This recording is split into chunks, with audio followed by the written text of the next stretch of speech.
नमस्कार दोस्तों, एजुकेशन 24 में आपका स्वागत है। दोस्तों आज का वीडियो बहुत ही खास होने वाला है क्योंकि आज के इस वीडियो में हम लोग जानेंगे कि बीए परीक्षा में कितना नंबर आने पे पास होते हैं, कितना नंबर आने पे फेल होते हैं और कितना नंबर आने पे बैक लगता है। पूरा डिटेल में इस वीडियो के अंदर हम लोग जानेंगे। तो आइए देर न करते हुए वीडियो को शुरू करते हैं और जानते हैं। दोस्तों सबसे पहले हम लोग ये जानेंगे कि बीए परीक्षा में अगर पास होना है तो बीए परीक्षा में पास होने के लिए कितना नंबर लाना होगा। तो दोस्तों मैं आपको बता दूं कि अगर आप बीए परीक्षा में पास होना चाहते हैं तो बीए परीक्षा में पास होने के लिए आपको 100% में से 36% नंबर लाना होगा।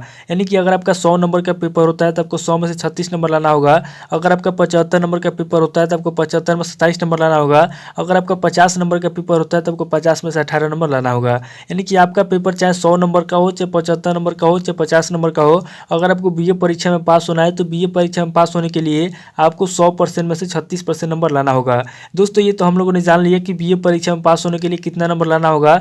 आगे दोस्तों हम रिजल्ट के बाद जानेंगे कि बीए परीक्षा में किस सब्जेक्ट में कितना नंबर आने पे पास होते हैं, किस सब्जेक्ट में कितना नंबर आने पे फेल होते हैं और किस सब्जेक्ट में कितना नंबर आने में बैक लगता है। सब कुछ रिजल्ट के माध्यम से जानेंगे। तो अभी बिना किसी देरी के हम लोग शुरू करते हैं और रिजल्ट के माध्यम से जानते हैं। यहाँ पर दोस्तों आप देख सकते हैं आपके सामने पहला रिजल्ट आया है। यहाँ पर दोस्तों आप देख सकते हैं कि आपका 3 सब्जेक्ट का पेपर हुआ है, पॉलिटिकल साइंस, सोशियोलॉजी और ज्योग्राफी। यहाँ पर दोस्तों पॉलिटिकल साइंस और सोशियोलॉजी के अंदर आपका दोनों सेमेस्टर में 100 नंबर का पेपर हुआ है और ज्योग्राफी के अंदर आपका दोनों सेमेस्टर में 75 नंबर का पेपर हुआ है और ज्योग्राफी के अंदर आपका प्रैक्टिकल भी हुआ है। यहाँ पर दोस्तों पॉलिटिकल साइंस की बात की जाए तो यहाँ पर दोस्तों आप देख सकते हैं कि पॉलिटिकल साइंस के अंदर आपका फर्स्ट सेमेस्टर में 100 में से 36 नंबर आया है और सेकेंड सेमेस्टर में 100 में से 18 नंबर आया है।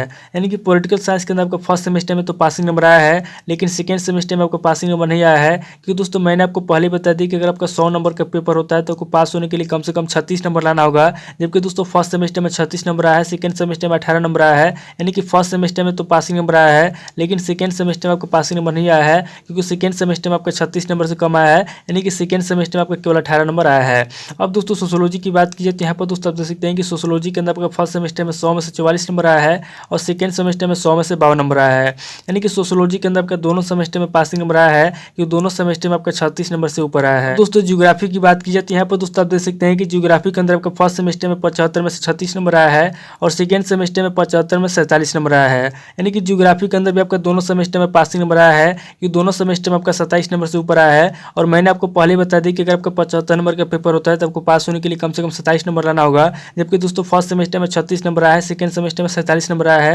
यानी कि ज्योग्राफी के अंदर आपका दोनों सेमेस्टर में 27 नंबर से ऊपर आया है, इसलिए दोस्तों ज्योग्राफी के अंदर आपका दोनों सेमेस्टर में पासिंग नंबर आया है। अब दोस्तों ज्योग्राफी के अंदर जो प्रैक्टिकल हुआ, अगर प्रैक्टिकल की बात की जाए तो यहाँ पर दोस्तों आप देख सकते हैं कि प्रैक्टिकल के अंदर 37 नंबर मिला है। यानी कि प्रैक्टिकल के अंदर अच्छा खासा नंबर मिला है। अब दोस्तों फाइनल की बात की जाए तो यहाँ पर दोस्तों आप देख सकते हैं कि पार्ट 1 में 252 है, पार्ट 2 में 270 है, पार्ट 3 में 270 है और यहाँ पर दोस्तों ग्रांड टोटल की बात की जाए तो यहाँ पर दोस्तों आप देख सकते हैं कि 792 है। और यहाँ पर दोस्तों रिजल्ट की बात की जाए तो यहाँ पर दोस्तों आप देख सकते हैं कि सप्लीमेंट्री दिखा रहा है, यानी कि यहाँ पे बैक लगा है। अब दोस्तों यहाँ पे बैक क्यों लगा, ध्यान समझिए। यहाँ पर दोस्तों आप देख सकते हैं कि ज्योग्राफी के अंदर इसका दोनों सेमेस्टर में पासिंग नंबर आया है और सोशियोलॉजी के अंदर भी इसका दोनों सेमेस्टर में पासिंग नंबर आया है और यहाँ पर दोस्तों प्रैक्टिकल के अंदर भी इसका पासिंग नंबर आया है। यानी कि इसका सोशियोलॉजी के अंदर, ज्योग्राफी के अंदर दोनों सेमेस्टर में इसका दोनों सब्जेक्ट में पासिंग नंबर आया, कोई दिक्कत नहीं है। बस इसका पॉलिटिकल साइंस के अंदर सेकंड सेमेस्टर में पासिंग नंबर नहीं आया है। तो यहाँ पर दोस्तों पॉलिटिकल साइंस के अंदर सेकंड सेमेस्टर में पासिंग नंबर आने की वजह से, यानी कि पॉलिटिकल साइंस के अंदर इसका सेकंड सेमेस्टर में पासिंग नंबर आने की वजह से यहाँ पर दोस्तों इसका बैक लगा है। तो इस बात को याद रखिए दोस्तों कि अगर आपका किसी दो सब्जेक्ट में दोनों सेमेस्टर में पासिंग नंबर आता है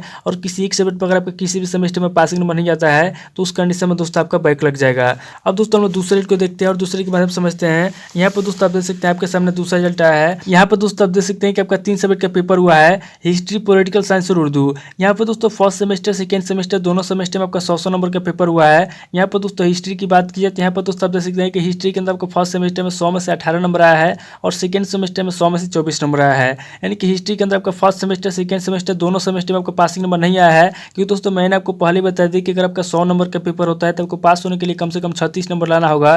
जबकि दोस्तों फर्स्ट सेमेस्टर में केवल 18 नंबर आया, सेकेंड सेमेस्टर में केवल 24 नंबर आया है। यानी कि दोनों सेमेस्टर में आपका 36 नंबर से कम आया है, इसलिए दोस्तों हिस्ट्री के अंदर आपका दोनों सेमेस्टर में पासिंग नंबर नहीं आया है।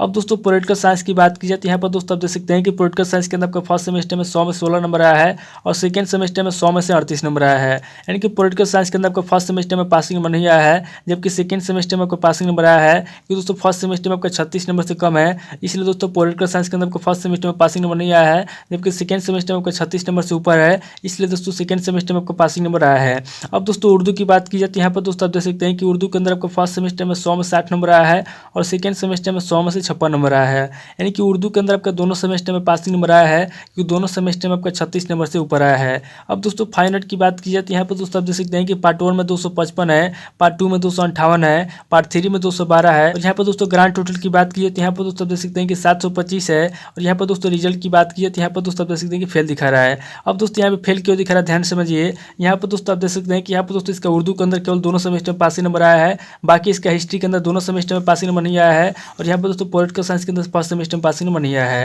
यानी कि इसका 2 सब्जेक्ट का मिलाकर के 3 सेमेस्टर में पासिंग नंबर नहीं आया है। तो यहाँ पर दोस्तों इसका 2 सब्जेक्ट का मिलाकर के 3 सेमेस्टर में पासिंग नंबर आने की वजह से यहाँ पर दोस्तों इसको फेल किया गया है। तो इस बात किया देखिए दोस्तों कि अगर आपका किसी एक सब्जेक्ट पे दोनों सेमेस्टर में पासिंग नंबर आता है और किसी 2 सब्जेक्ट को मिलाकर के आपका 3 सेमेस्टर में पासिंग नंबर नहीं आता है तो उस कंडीशन में दोस्तों आपको फेल कर दिया जाएगा। अब दोस्तों हम लोग तीसरे रिजल्ट को देखते हैं और तीसरे के बारे में समझते हैं। यहाँ पर दोस्तों आप देख सकते हैं आपके सामने तीसरा रिजल्ट आया है। यहाँ पर दोस्तों आप देख सकते हैं कि आपका 3 सब्जेक्ट का पेपर हुआ है, हिस्ट्री, पॉलिटिकल साइंस और हिंदी लिटरेचर। यहाँ पर दोस्तों फर्स्ट सेमेस्टर सेकंड सेमेस्टर दोनों सेमेस्टर में आपका 100 नंबर का पेपर हुआ है। यहाँ पर दोस्तों हिस्ट्री की बात की जाए तो यहाँ पर दोस्तों आप देख सकते हैं कि हिस्ट्री के अंदर आपका फर्स्ट सेमेस्टर में 100 में से 48 नंबर आया है और सेकंड सेमेस्टर में 100 में से 42 नंबर आया है, यानी कि हिस्ट्री के अंदर आपका दोनों सेमेस्टर में पासिंग नंबर आया है। क्योंकि दोस्तों मैंने आपको पहले बता दी कि अगर आपका 100 नंबर का पेपर होता है तो आपको पास होने के लिए कम से कम 36 नंबर लाना होगा, जबकि दोस्तों फर्स्ट सेमेस्टर में 48 नंबर आया है, सेकंड सेमेस्टर में 42 नंबर आया है, यानी कि हिस्ट्री के अंदर आपका दोनों सेमेस्टर में पासिंग नंबर आया है कि दोनों सेमेस्टर में आपका 36 नंबर से ऊपर आया है। अब दोस्तों पॉलिटिकल साइंस की बात की जाए तो यहाँ पर दोस्तों आप देख सकते हैं कि पॉलिटिकल साइंस के अंदर आपका फर्स्ट सेमेस्टर सेकंड सेमेस्टर दोनों सेमेस्टर ऑप्शन दिखा रहा है, यानी कि पॉलिटिकल साइंस के दोनों पेपर नहीं दिया गया है। अब दोस्तों हिंदी रीट की बात की जाए तो यहाँ पर दोस्तों आप देख सकते हैं कि हिंदी रीट के अंदर आपको फर्स्ट सेमेस्टर में 100 में से 42 नंबर आया है और सेकंड सेमेस्टर में 100 में से 72 नंबर आया है, यानी कि हिंदी रीट के अंदर दोनों सेमेस्टर में पासिंग नंबर आया है कि दोनों सेमेस्टर में आपका 36 नंबर से ऊपर आया है। अब दोस्तों फाइनल की बात की जाए तो यहाँ पर दोस्तों आप देख सकते हैं कि पार्ट 1 में 282 है, पार्ट 2 में 279 है, पार्ट 3 में 204 है। और यहाँ पर दोस्तों ग्रांड टोटल की बात की जाए तो यहाँ पर दोस्तों देख सकते हैं कि 765 है। और यहाँ पर दोस्तों रिजल्ट की बात की जाए तो यहाँ पर दोस्तों देख सकते हैं सप्लीमेंट्री दिखा रहा है, यानी कि यहाँ पे बैक लगा है। अब दोस्तों यहाँ पे बैक क्यों लगा है ध्यान समझिए।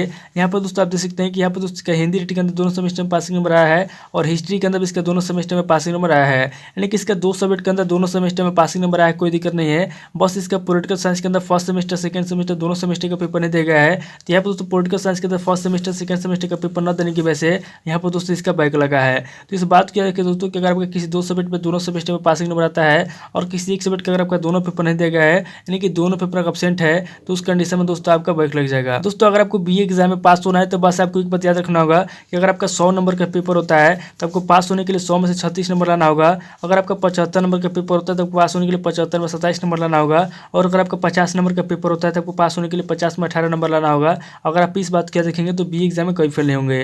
दोस्तों आज इस वीडियो को मैं पे स्किप करता हूँ, मिलता है आपसे नेक्स्ट वीडियो में। अगर आपको वीडियो अच्छा लगा तो वीडियो को लाइक कीजिए, शेयर कीजिए और कमेंट करके बताइए कि आपको नेक्स्ट वीडियो किस टॉपिक के ऊपर चाहिए। थैंक यू दोस्तों।